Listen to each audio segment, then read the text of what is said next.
Hi, HR Nation. It's Chris Rainey. Welcome to HR Leaders, the show where we interview today's most successful and innovative HR practitioners 5 days a week. Today, we're joined by Dalit Krainer.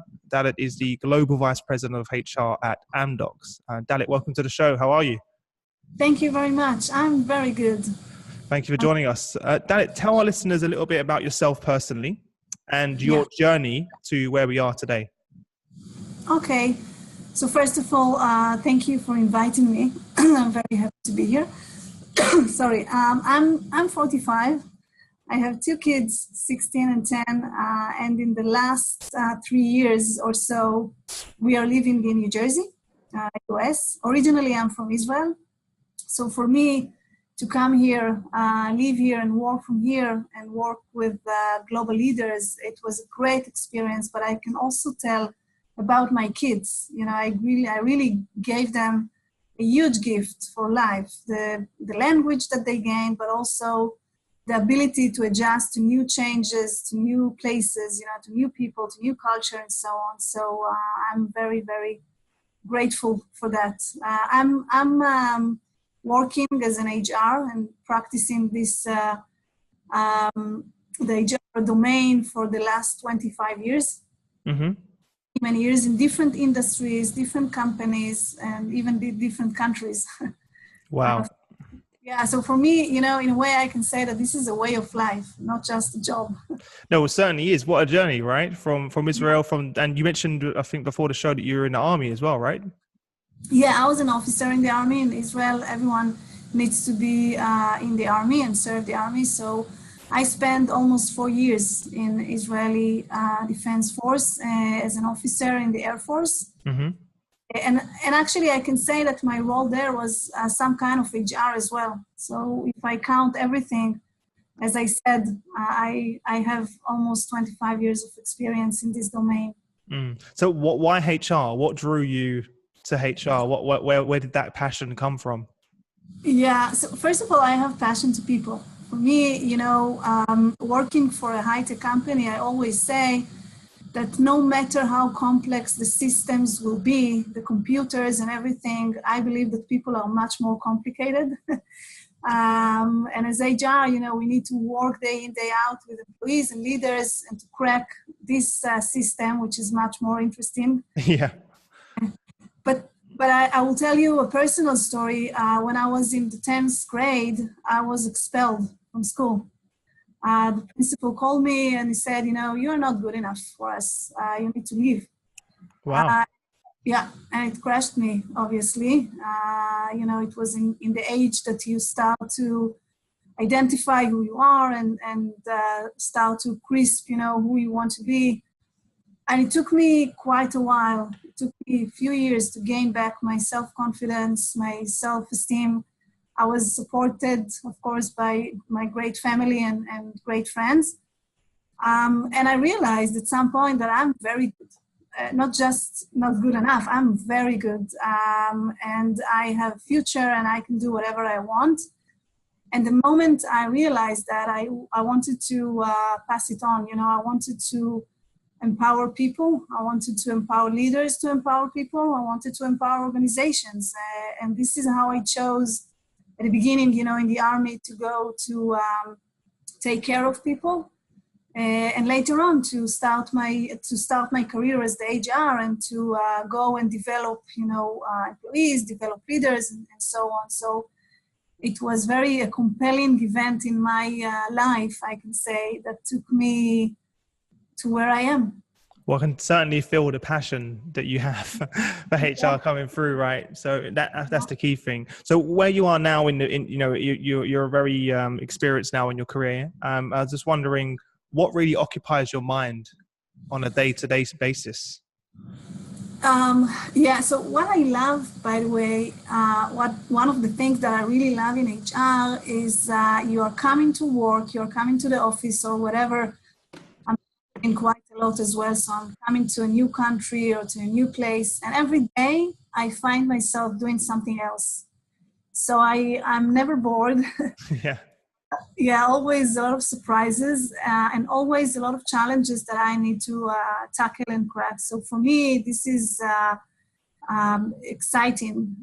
So I love it. I'm obviously, on a daily basis, I do occupied with small things, very tactics, like individual issues, like very narrow stuff that I need to address.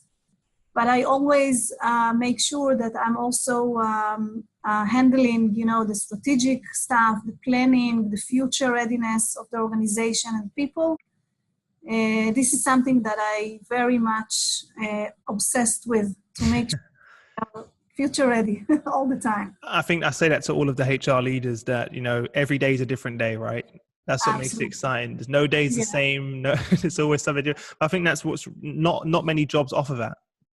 Exactly. And I think that's part of it. So along your journey, you've been through many projects and transformations. Could you perhaps share a transformation or experience that you've been through that stands out to you, that you're most passionate about, or that made an impact? Many. I'm sure there's many. Many projects that I'm, proud of, and looking back, I feel very, very proud. But one in particular is the group that I work for is I'm a head of HR of the services group in Amdocs. And Amdocs, a few words about Amdocs. Amdocs is a very successful global company in the IT domain, mainly working with telco industry. We are about 25,000 people today, and I'm responsible for the services group, as I said, which includes over 11,000 people. So it's almost half of the company. It's very, very global, very spread. We have employees in all countries, in all regions, in all cultures, and so on. When I started the journey almost 4 years ago, I took this group and I decided together with the group leader that we want to go through a cultural transformation, and a very massive one, because we had a group that the approach was very close. We work only with ourselves. We worked as a silo between the different units. We also, we had the hero culture mentality, that everyone needs to do something by their own and to be the hero of the day, to save the day, and so on. And we wanted to move away from that. So we went to look and crystallized what culture actually we would like to establish, how we want to see ourselves in the future, what kind of organization we would like to create. And we said that. We said, we want to work with partners, not just by ourselves. We want to be open to the world, talking about, open source and stuff like that. We want to collaborate within ourselves and with others. We want to set our employees to success as teams, not just as heroes, And we stepped into this journey. It was a long one. Again, working on culture. We tried many things, and some of them succeed, some of them failed, of course. But eventually, I'm very proud to say that after a few years, we have now very engaged workforce. We have a great group of people who are setting themselves even, they have the curiosity and the passion to set themselves to success, to learn and to equip themselves every day, working in collaboration, in amazing collaboration, not just within the group, but also with other groups within Amdocs. And we are beautifully working with partners, understand that we have our expertise, but others can actually complement us. So I'm very, very proud in this journey. You should be. Well, firstly, what was the business case behind the change? What drove that decision? It was first from business perspective. We realized that we cannot continue, or we cannot excel without working with others. Again, as I said, because we know what we know, but then others know what they know, and together. That's it. Yeah, there's no collaboration across the organization. Yeah. Yeah, which is where the innovation comes from, which is where, you know, the speed comes from, and the cross-functional collaboration that makes yeah, perfect sense. So what was yeah. the challenge? You know, I think every organization over the last 10 years have gone through this culture transformation. You know, all of the companies that I work with. For you, looking back, what was the big, you know, what advice can you give to our listeners of you know, what to do, and maybe not what what not to do on the Yeah. journey as well? What advice can you share for our listeners that that you would hopefully you would have had back then? Yeah, so I think, you know, it's interesting because listening, and or maybe I will say active listening, is a key. And what I mean by that is the fact that we need to work with leaders, listen to what they say, but hear what we can, you know, understand professionally in order for them to articulate the challenges and the issues, and also connect the dots. And I will give an example. You know, sometimes leaders are coming to me saying, and this is what we faced back then. We faced a huge attrition, for example, and you know, leaders are coming to me saying, you know, I have a difficulty to recruit people, to attract talent. You don't do it fast enough. I don't get the right talent, and so on. So I listen to that, but what I hear is that maybe you have an engagement issue. So let's go back and see, you know, why do you have so high attrition? Why people are leaving? And the fact that you have so many new people who cannot train the other new who are coming, it creates something that is not sustainable, right? No. So maybe instead of taking care of the recruitment arm, let's take care of the engagement one. So you will engage your people, you will become a talent magnet, and so on. So it's looking at challenges in a different way in order to solve those problems. And I guess this is what makes us as HR, you know, professional. So we don't take things as they are, but we dig deeper in order to really understand the source of it, and help the leaders, engage the leaders also to walk with us towards this journey, to engage them, you know, to do stuff that they didn't think about it, that sometimes it's not their even comfort zone, and it's very, very difficult. Because a lot of the times people already have the answers. They just perhaps need someone like HR to help bring it to the surface, right? Yeah. Or in sometimes they need permission. Yeah, right. Yeah, and sometimes you really don't know how to articulate. You know, you have many things that you can point off, but then if someone can listen to you and connect the dots, all of a sudden it reveals itself. Yeah. Well, as your organization has evolved and grown, and you've changed the culture, what skills have you needed to acquire within the business, both in the organization and in your own HR department, to keep up with this change, especially when we talk about things like digital transformation, which you guys are kind of in that exact space more than any company. So I'm just wondering how that's affected your own, you know, strategy in HR, but also the wider business as well in terms of the talent. Yeah, we had to start and gain, you know, not be afraid, I would say, even of talking about cultural transformation, because for me, you know, usually organizations are doing a lot of changes and transformation, but they tackle only the structure. Sometimes even they go deeper to the processes and procedures, but then to go to the bottom of culture, most organizations, are not getting there because it's too scary, it's too long journey, and so on. So we had to walk in some way. You know, I said we need to walk on the bridge while building it.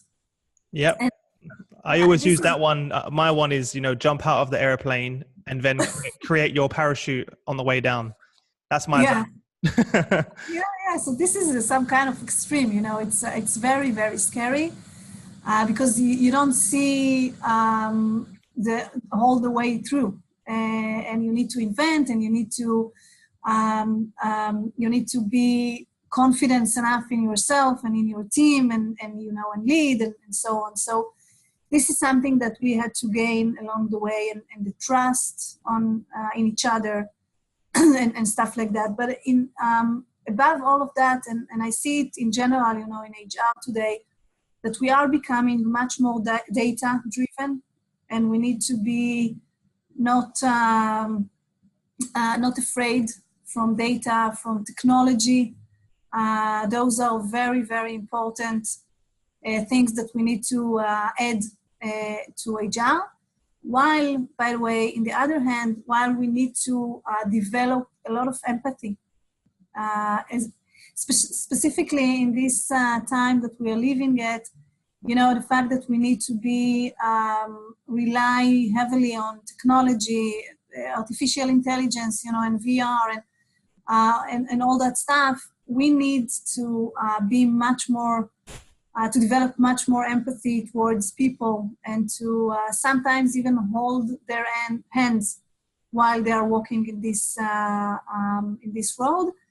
It looks contradicting, but it's not. No, it makes perfect sense. This is a debate which a lot of people have been talking about at the moment. I completely agree with you. And that's never going to disappear, and it's also never going to be replaced by technology, right? No. I even heard. I read a nice article about the roles of the future, and they are emphasizing there the need of empathy, of social, workers, of psychologists and stuff like that.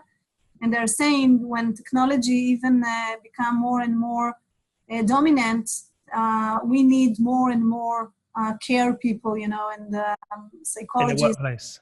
I completely agree with that, because there are organizations out there that have, psychologists or healthcare workers in their businesses. And I think that should be the normal. I think that should be in the future. And of course, at the moment, HR plays that role in most companies, of course, but not to a level where I think it's having enough impact that it should. So I completely agree with you now. And the more and more we go down this digital route and transform, I think the more important that's going to be. So very, very important. So for yourself personally, as a HR leader, it's a big shift in your own work, going down this digital route with, HR analytics, predictive, prescriptive. There's so much buzzwords, right, throwing at you. How are you coping with that change yourself? I'm trying to equip myself. I was never a technophobe or something. You can't. You work for a technology company. You can't be a technophobe. You can't work for Amdocs and be a technophobe. Right. So I'm trying to keep myself equipped and up to date all the time with technology. I have many friends who are. What does that look like? Is there online resources that you can recommend you use? Is it events? What does that look like? How are you actively educating yourself? So I read a lot. a lot of books. I listen to books, actually. I'm doing Me it. too. Yeah. But I learn from people. The most channel that I use is other people, and I have many friends who I ask them to teach me about new technologies, about new buzzwords. And if I have, for example, I heard about the blockchain. Yeah. It's nothing to do with Amdocs, but I went to read about it, and then I had a discussion with a good friend of mine to deeply understand what does it mean, how does it work, it will bring, So I have this passion to understand the business and technology and what comes with it, because otherwise I don't believe that I can do my work appropriately without understanding what the people do. Yeah. So that's how I learn. Yeah. Fantastic. Well, I love the fact that, look, you are in HR, so taking charge of your own learning. Yes. You can't preach it to everyone else and not do it. Yeah. So it's amazing that you're doing that. But I know unfortunately, I do know that many leaders aren't taking charge of that. And it's fantastic that you're thinking ahead. We're a long way away from understanding the implications of blockchain on HR, but I'm pretty sure there will be. I'm very sure there will be, right? Because I do a lot of research around these areas myself. Yeah. Are there any particular books that you've been reading around technology that are interesting that you could Um, interesting? about technology, not much. The Phonics project around DevOps is a very interesting one, a very recommended one. I read, the Exponential Organization, which Yeah. I'm back to it from time to time. I love to read, but I read a lot of romance. Keeps you motivated, keeps you happy and cheerful, right? Exactly. Away from all the stress. Yes, I need to do stuff outside of work. So Yeah. What about podcasts? You mentioned you listen to some podcasts, audiobook. Are they audiobooks or are they podcasts? No, audiobooks. Okay. Audiobooks. Yeah. And is that to like, so you can consume it on the way to work and home? Is that the reason why you just find it more convenient? Yes, and I have, as I said, I'm traveling quite a lot. I think I spend on travels a week every 3 weeks. Whoa. Yeah. That's a lot. You definitely need some audiobooks. That's a lot of traveling. But it's also, it's a great time for you to think and reflect and learn, and what you're turning what many people may see as a negative into a positive. By taking, I always say to a lot of people, a lot of the times people moan about things like, for example, in the UK, everyone hates commuting. No one likes going on the London Underground. It's really hot. And, I always turn that into a positive, because I'm like, well, this is my time to learn. I've got an hour to learn on the way to work, and I've got an hour to learn on the way home. So I try to turn things into a positive, as opposed to thinking that as well. Yeah, absolutely. And imagine in flights, no one actually can reach me. Yeah, no emails, no calls. Yeah. Nowadays with the Wi-Fi on planes, it's very annoying because you can't get emails. But I'm trying to avoid from that, and you can pretend. There's no signal, guys. I didn't get it. You can just reply. So where you are now, what are you most excited about? What's one area of HR that really excites you, that you're obsessed with right now? So first of all, as I said, the future readiness of organization, the fact that so many changes are coming our way, a lot of changes. I believe that organization will be organized differently in the future. I believe that corporates will need to reorganize themselves in a way to give to empower the small units in order for them, to go and chase other ideas and other directions. I think innovation can come out in when you open space. You cannot keep everything very tight and hope that innovation will come out of it. So I think that as HR leaders, we need to take care of the people, continue and take care of the people, but we need to help organizations to understand that it's not just about talking about the new, the new era, the new world of work.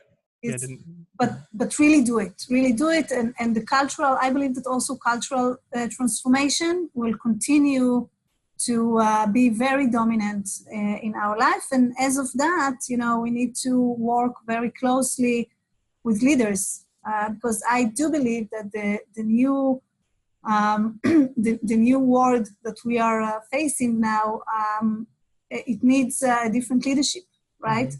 Yeah. What does that look like to you then? Because this is the future. The future world of work is a big talking point, and I completely agree with you on your assessment of where it's going. What does the actual structure look to you? What do you think is going to look like in the future? I would say that I think we will see more and more small organizations in one hand, and more consolidations. So, and we already see it. We see the M&As is growing. Companies understand that they cannot invent everything by themselves and they need to acquire. But again, it will be at some point, I believe that large companies will become, it is not going to be small, but they will need to somehow they will need to empower the units in the field in order for them to create what they can. And for that, we need to create some kind of codex, maybe. So each one will know what they can do and what they cannot, but in this framework, they will have the freedom. I'm with you. Because that's where the innovation comes from. If you look at any company out there that are innovative, they operate with that freedom to move and act quickly. But a big challenge when companies shifts to that model is that most leaders don't know what they can and cannot do. And and a lot of times they're too afraid to make a decision where if you build a culture where you accept failure and you encourage it, you encourage people to think outside the box, you encourage people to go beyond, then that's going to take a long time, a very long time. But there are organizations that are being built now, like some of the major startups that have started with that DNA.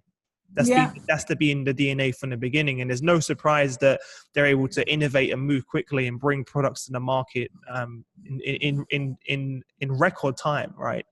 And I've seen a lot of the big, industrial companies now all scrambling to try and move and shift in that direction, but it's going to take so long, right? When you think of a big industrial company like an automotive giant trying to move from that top-down management to then opening it up, it's going to take a long time to make that shift.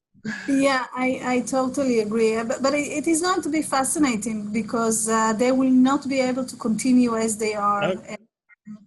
And I totally agree with what you said around failure. It's exactly how we educate our kids, right? Because what I'm trying to convey to my team and to my kids as well is that you better regret of things that you did than regret about things that you didn't. 100%. Yeah. And this is something that corporation will need to understand, that by not letting someone to do stuff, they are actually losing, they're not gaining. Exactly. I was quite lucky that I learned that from sports. So anyone who was grew up playing sports or anything competitive, you learn failure as part of. It was a normal thing, right?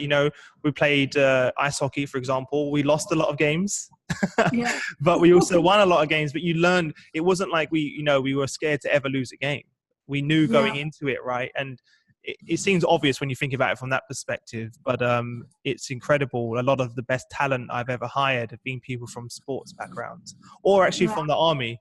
So one of my top salespeople and one of my good friends now he served in the Israeli army too, Omri, and he came in with that. There was no fear of failure. Like it was just straight in. I think businesses need to encourage that instead of trying to keep a tight rein on things. They're actually holding themselves back. But as you said, it's a big shift. It's a very, very big shift from the traditional model, which most companies exist within now. I think about my own company and I couldn't work that way. The time it takes for us to make a decision and develop a new product is maybe 2 hours. Like we can have that conversation and then go and put it out, right? We don't need to have a whole week, month, year plan to make it work. So how have you adopted that within your own company then? And what have you done like actionably? Like what have you met with the leaders one-on-one to speak with them and address the concerns? What have you done actionably to make it happen in your company? With some of them, yes, I work day in, day out, one-on-one. I cannot cover everyone, but I have, but I have a team, under me, I have around 50 people who are spread also globally. And I have also my colleagues in the corporate and in other groups. So together we are doing it and covering the rest. So yes, there is no other way to do it other than work very closely with the people, understand what is their fear, from where the resistance is coming, and trying to show them that if you look from a different angle, all of a sudden new opportunities are opening for you, and you can take it in a way that you will feel comfortable with, and everything will be fine. And we also are trying to take one step at a time, and to when you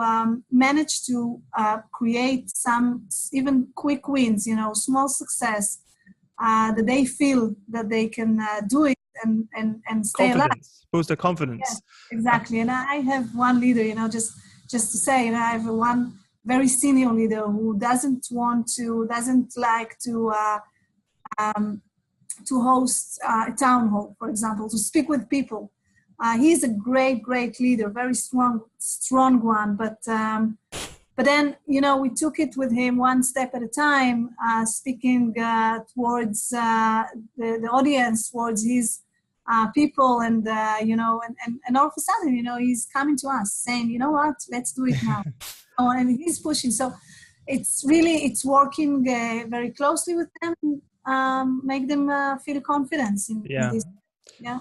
I think you mentioned a good point there, and for everyone listening now, guys, it's not a quick fix.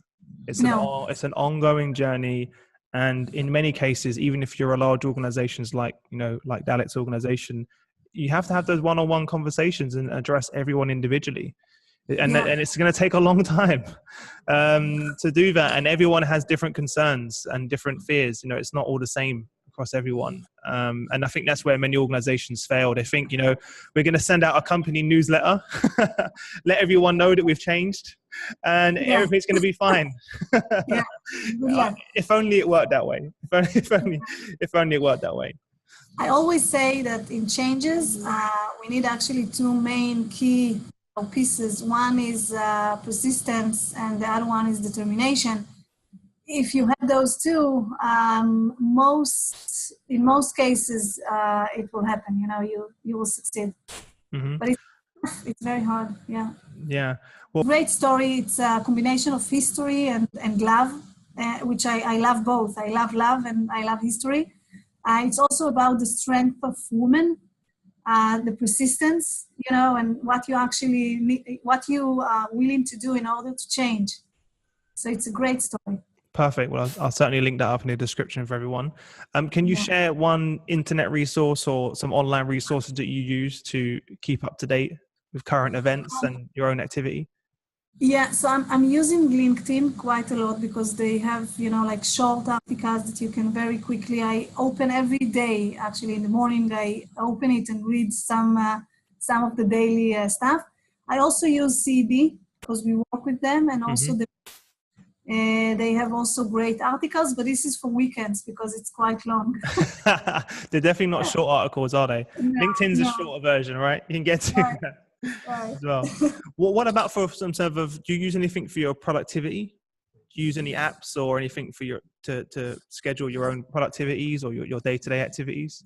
Again, all the news, the regular one, the LinkedIn, of course, some use all the calendar and stuff like that. I don't think that I can say something new here. No, of course. Just out of curiosity, do you use LinkedIn, the paid one for recruitment and stuff like that as well? Is that something?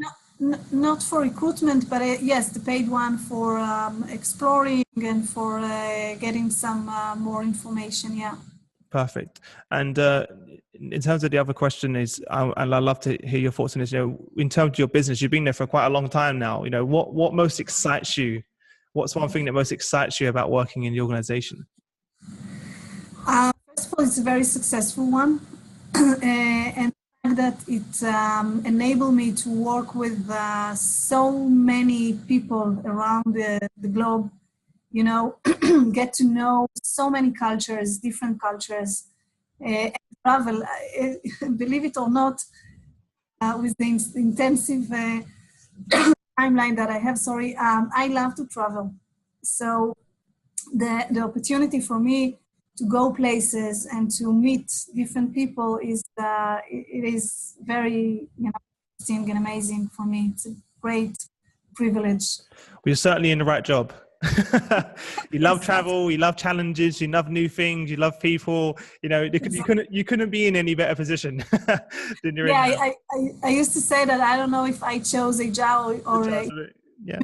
Most people, I realize that, I would say 95% of the HR leaders I speak to, I think, HR chose them. A lot of them didn't plan to go into HR, and, they've discovered this world of HR, and ever since then they've been hooked on that. So it's amazing. Well, look, Dalit, you've given us some great actionable advice. I really appreciate you taking the time out to join us and to share your experience with our listeners. Certainly it means a lot to us and to the listeners. So thank you very much for that. Before we part ways, give our listeners, if there's one piece of advice that you can give to, HR leaders out there, or, junior leaders that are on their journey, what would that be? And what's the best way to get in contact with you if our listeners have any questions, want to reach out? Okay. In general, as leader, I would say, not just as HR, I would always say to people, dream big, because it encourages you to achieve much more, and it will also inspire others to follow their dreams, which is a great contribution to the world, I believe. As for HR, if you have the passion to people and you have and you have the interest, to go and explore and meet with people and so on, and try to work with organizations, then you're fine. You'll be fine. By the way, yeah. As for my contact, so I have, you have my email, right? Yeah. I don't know if you want to give the email away. You're going to get a lot of emails otherwise. Okay. Or we can get in contact with you on LinkedIn. Would that be best? Yes, absolutely. I have my profile on LinkedIn. This will be the best, yes. Fantastic. Well, I'll link that up. Well, look, thank you again for taking the time to join us. Sure. Guys, make sure you head over to hrleaders.com. There you'll find all of the notes on the episode, everything we've been talking about, links to everything that Dalit's mentioned. Again, thank you very much for taking the time to share your journey with our listeners. And I look forward to speaking to you again soon. Yeah, me too. Thank you very much. Have a great day.